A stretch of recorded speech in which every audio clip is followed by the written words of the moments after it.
Le prochain, mesdames et messieurs, c'est sa première fois ici à Brazzaville, sa première sortie en dehors de son pays et surtout qu'il est jeune. C'est une énergie brute, un talent exceptionnel, une machine à faire rire. J'aimerais que ce soir, ça rentre dans les annales de l'histoire, de sa carrière, parce que je dis souvent que jouer à tous ses hauts, c'est réussir sa carrière. Est-ce qu'on peut répéter ça? Jouer à tous ses hauts, c'est réussir sa carrière. Mesdames et messieurs, je voudrais qu'on fasse un maximum de bruit pour Jordaniel de la RDC.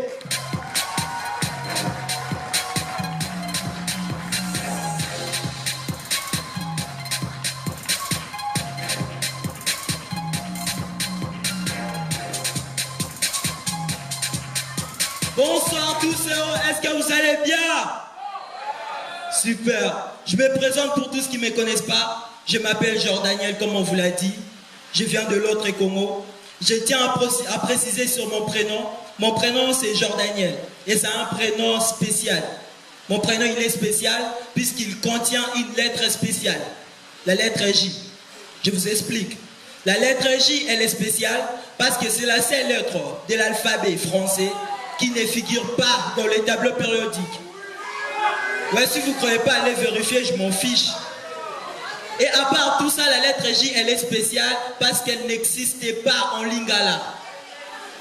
Ouais, la lettre J n'existait pas en lingala. C'est pourquoi tu verras Jésus en lingala devient Yesu. Les J changent en Y. Jean en lingala devient.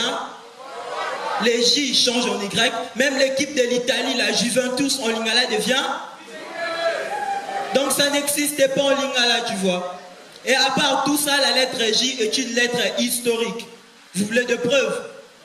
L'unique fils de Dieu s'appelle comment? Ça commence par quelle lettre? Le Père qui a nourri Jésus-Christ sous cette terre s'appelait comment? Quelle lettre?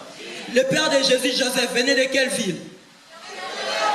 Vous ne lisez pas la Bible, il venait de la Judée. Hey.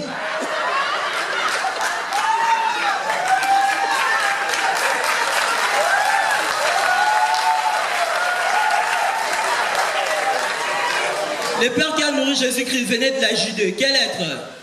La personne qui a baptisé Jésus s'appelait comment? Quelle lettre? La personne qui a trahi Jésus s'appelait comment? Quelle lettre? Aujourd'hui, c'est chez moi le prince Timur, Jordaniel. Quelle lettre? Voilà, c'était ma présentation. Ce soir, je voulais que mon spectacle ait un thème, mais que ce thème soit son thème. Ouais. Mais c'est pas que ça n'a pas de thème. Ça a un thème. Mais le thème, c'est son thème. Ce qui fait que ça a un thème. Monsieur, vous êtes perdu? Je reprends. Je voulais que mon spectacle ait un thème, mais que ce thème soit son thème. Mais c'est pas que ça n'a pas de thème. Ça a un thème. Mais le thème, c'est son thème. Ce qui fait que ça a un thème. Et continue à rater. C'est continue à aller vous renseigner alors.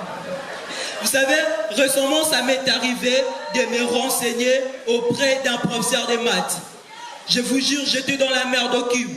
Déjà, le monsieur, je lui explique mon cas. Il me dit, petit, tu vois ta situation, nous ramène à l'équation du second degré. Donc, j'étais obligé de chercher une feuille et un stylo pour noter et une calculatrice pour calculer mes pas, tu vois. Il me dit, tu vois, quand tu pars comme ça, dans 10 mètres, tu verras un trou que tu dois sauter juste avec une hauteur de 10 degrés. Pas plus, pas moins. Ensuite, tu avances. Et là, tu verras deux avenues qui se coupent entre elles et qui forment une ligne séquence dont le point d'intersection est une cabine téléphonique. Tu vires à gauche et là, tu verras deux avenues qui sont parallèles. Mais attention, attention petit. Je lui dis, messieurs, ça c'est le noter bien. Il me dit, voilà, notez bien. Si tu vas à gauche, ton sinus sera différent du cosinus de là où tu vas.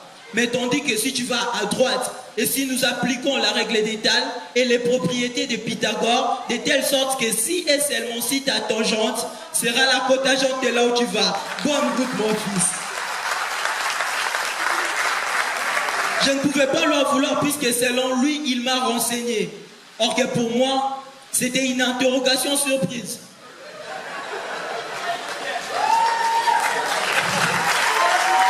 Merci. Et ça m'a toujours étonné d'attendre le professeur de maths dire interrogation surprise. Donc pour eux, une interrogation dans mathématiques, c'est aussi une surprise. Moi, je suis arrivé à un point que je suis persuadé que même les professeurs de maths ne comprennent pas très bien la mathématique. Puisque moi, mon professeur de maths, ça fait déjà 5 ans que ses enfants l'ont foutu dans une équation qui n'arrive pas à s'en sortir. Mais il est le premier à nous montrer comment résoudre des équations. Est-ce qu'il est normal, le monsieur? Et je ne sais pas si vous avez remarqué, il y a toujours quelque chose en commun chez les professeurs de maths. C'est soit il est méchant, ou soit il est chauve. Ouais, c'est toujours comme ça avec les professeurs de maths. S'il est vieux, il est méchant. Et s'il est jeune, il a la calvitie précoce. Et que c'est des X, ça rase les cheveux, tu vois. Mais en vous regardant, je vois que vous vous demandez qu'est-ce que les enfants de mon professeur ont fait pour les foutre dans une équation. C'est ce que vous vous demandez. Mais je vais vous dire un truc. La curiosité est un mauvais défaut, d'accord? C'est mon spectacle. Ce que je vous dis, écoutez. Ce que je vous dis pas, cherchez pas à savoir. Monsieur, je sais que vous avez payé, mais ça ne vous donne pas le droit de tout connaître sur mon professeur quand même. Mais ce que j'aimais chez mon professeur de maths, il me donnait des conseils. Il me disait tout le temps, Jean Daniel, conseil gratuit. Et moi, ça m'étonnait. Non mais conseil gratuit, conseil gratuit. Vous croyez que moi, comme je suis là, je peux payer pour un conseil? Non, le conseil, il doit toujours être gratuit. Moi, même si tu fais les soldes, 5 conseils en 100 francs, je ne vais pas payer. Et même si tu le donnes à crédit, je ne vais pas prendre. Par applaudissement, est-ce qu'il y a des belles femmes ce soir? De ce côté, vous n'êtes pas sûr de vous, quoi? Est-ce qu'il y a des belles femmes ce soir? Moi, pour être honnête, ce que j'ai remarqué chez les femmes, c'est que les femmes, elles sont comme la mathématique. Plus tu essaies de les comprendre, plus tu auras des vertiges. Personne n'arrive à comprendre les femmes. Même Dieu se demande, mais qu'est-ce que j'ai créé au juste? Les femmes, je vous charrie tout à l'heure, mais il y a une chose qui est sûre, c'est que les femmes sont les meilleures en mathématiques que les hommes. Je sais pourquoi je dis ça, mesdames, vous êtes le meilleur en mathématiques que les hommes. Applaudissez pour vous. Je sais pourquoi je dis ça. Les femmes sont les meilleures en mathématiques que les hommes. Puisque une femme peut rassembler 2 hommes, vous devenez meilleurs amis sans savoir que vous êtes des rivales. C'est-à-dire, toi tu lui donnes du respect en croyant que c'est lui l'oncle de ta copine, et lui aussi te donne du respect en croyant que c'est toi l'oncle de sa copine. Donc le produit des extrêmes est égal au produit des moyens. Elles sont les meilleures en mathématiques. La femme, c'est un autre délire de Dieu, on peut dire.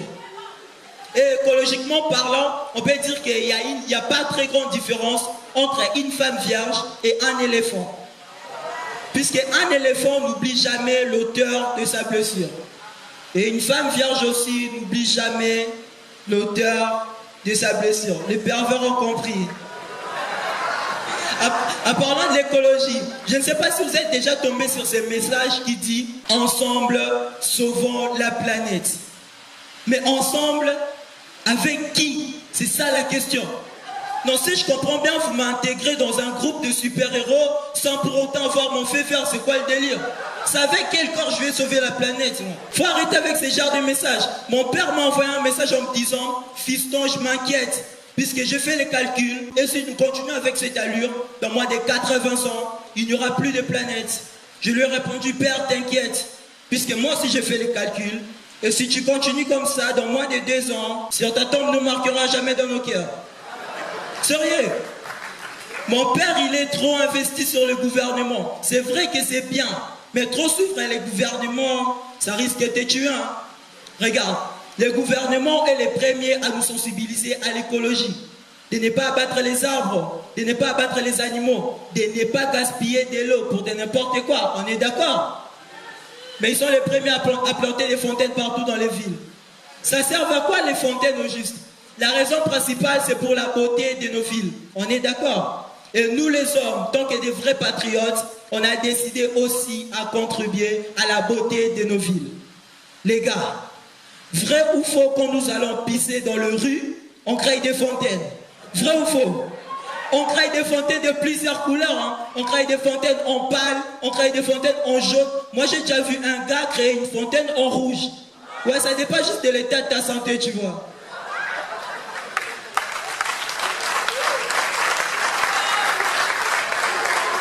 J'ai demandé à Siri quel est l'acte le plus écologique pour savoir comment sauver la planète. Et figurez-vous que Siri m'a dit l'acte le plus écologique, Selon c'est... une étude française, l'acte le plus écologique. J'ai demandé à Siri quel est l'acte le plus écologique pour savoir comment sauver la planète. Et Siri m'a dit l'acte le plus écologique, c'est de ne pas avoir d'enfants. J'avais compris que Siri ne savait pas que j'étais Congolais, tu vois. Puisque dire à un Congolais ne pas avoir d'enfants, il faut être la stérilité. Seule la stérilité a ce pouvoir-là de dire non à un Congolais. Au Congo, c'est pas comme dans d'autres pays, c'est pas comme en Europe. En Europe, une famille nombreuse débute à partir de 2 ou 3 enfants. Tandis que chez nous, au Congo, une famille nombreuse, elle débute. Ouais, ça débute et ça avance, ça s'arrête jamais. Au Congo, si vous êtes à 30 enfants, c'est encore une petite famille. Si vous êtes à 20 enfants, c'est encore une famille restreinte. Et si vous êtes à 10 enfants, croyez-moi que c'est encore un jeune couple. Et tout ça hors du mariage, puis il y a les enfants légaux et les enfants illégaux. Moi, un jour, j'ai demandé à ma mère, j'ai dit, maman, à l'école, on nous a dit l'acte le plus écologique, c'est de ne pas avoir d'enfants, ou sinon il n'y aura plus de planète. Ma mère m'a regardé, elle m'a dit, t'inquiète, fiston, on va trouver un autre lieu d'habitation. Les Congolais, on est blague, pas je te jure. Mais après les études approfondies avec Siri, nous avons quand même pu trouver les actes qui seraient dits le plus écologique pour les Congolais, les Africains en gros. Siri, vas-y, dis-leur le premier acte. Selon une étude française, l'acte le plus écologique pour les Africains serait de prendre une douche au lieu d'un bain pour économiser de l'eau, puisque en quantité d'eau utilisée, une douche consomme entre 20 et 60 litres, tandis qu'un bain équivaut à une consommation de 120 à 250 litres. Je sais qu'on se pose pratiquement la même question. Qui calcule ça? Et je vois que c'est inutile de continuer, puisque tu ne savais même pas qu'il y avait une différence entre une douche et un bain. Donc,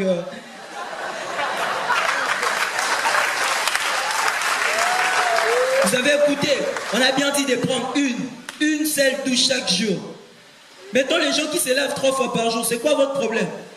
Non, quand tu te laves 3 fois par jour, qu'est-ce que tu laves de plus que nous?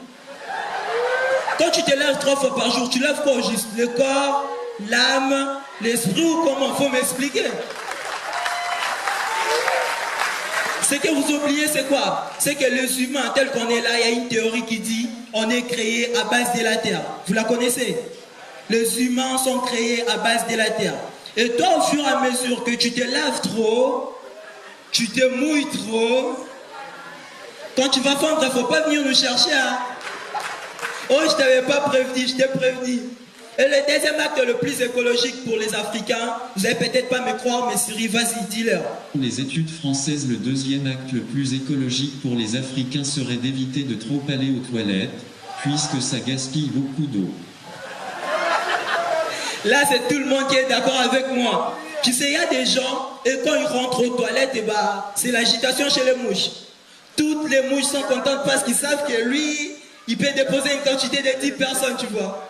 Et en plus, quand il est aux toilettes, il met de l'émotion, tu sens la passion dans ce qu'il fait. Moi, d'habitude, je rentre aux toilettes juste 5 ou 6 fois par jour. Mais hier, par souci écologique, je suis rentré juste une seule fois et j'ai passé la journée entière. Par souci écologique, je précise. Hein. Vous n'allez peut-être pas me croire, mais moi, dans ma famille, quand on a faim, parfois on regrette d'être allé aux toilettes très tôt. Hein.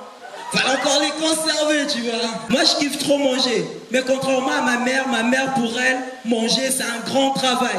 Elle dit le temps de soulever, le temps de mâcher, c'est vraiment un travail. Et moi, je le dis, maman, sois fière. T'as un fils qui aime le travail, tu vois. La première fois que j'ai goûté un plat indien, je te jure, je suis pas allé aux toilettes pendant 5 semaines entières. C'est pas que ça m'avait constipé. C'est moi qui ne voulais pas les perdre, tu vois. Ouais, un Africain garde très bien les trésors. Ce que je voulais surtout pas perdre, c'était de perdre cette odeur-là dans mon pays, tu vois.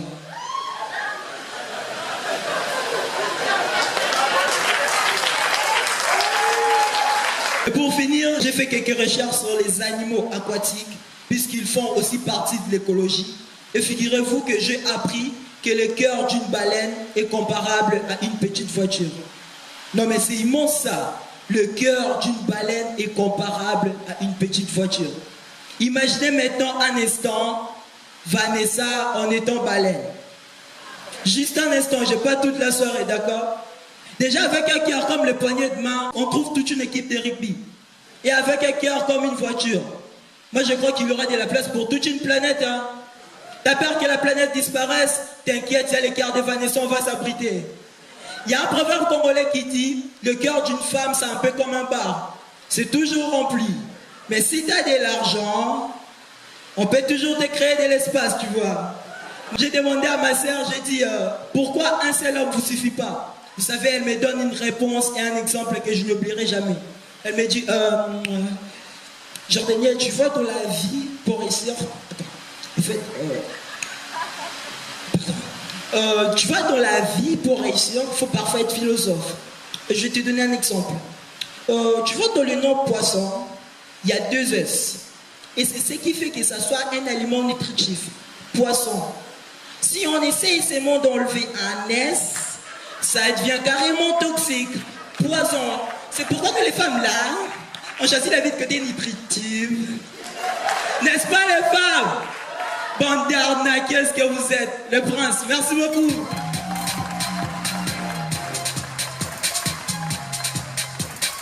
C'était le prince Jordaniel, mesdames et messieurs.